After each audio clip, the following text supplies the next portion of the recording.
What were Jesus' friends thinking on Tuesday of this week? They didn't even know, as we know today, that they were in Holy Week.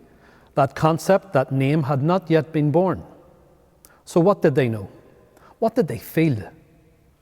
Some might have seen on Palm Sunday how the political and religious leaders of the day resented Jesus and the authority with which he taught and led the people. Seeing this, those friends of Jesus might have become anxious. Others might have been taken with how Jesus' teaching was becoming more focused on a clear message. Difficult times were ahead and faith would be the thing needed to get through. They might have felt confused and a bit worried about the future. Still others might have noticed how the behaviour of their friend Judas, the money man of the team, began to change along with Jesus' teaching. He was becoming more withdrawn, spending time away from the friends, sneaking about. They might have felt suspicious. None of Jesus' friends knew exactly what was happening, but I guess that they knew something was happening, and for many of them it would have been a worrying time. We too, just like Jesus' friends, don't know what the future will bring. We can find ourselves making elaborate plans for a future we're not certain of, or even worse, we can get caught up in worry. Jesus spent time cautioning us not to worry about the future. He told us to consider the flowers and the birds and how they do not worry about tomorrow or what it will bring.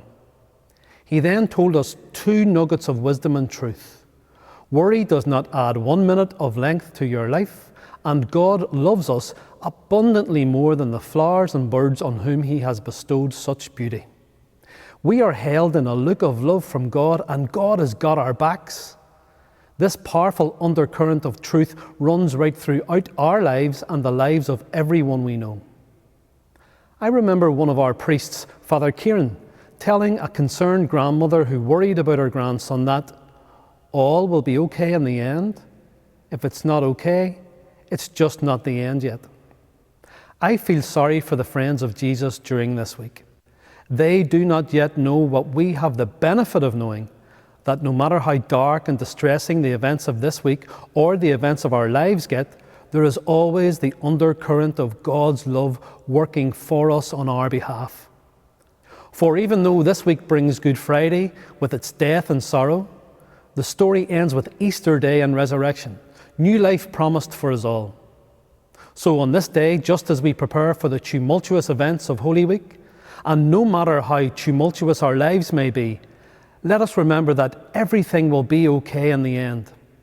If it's not okay, it's just not the end yet.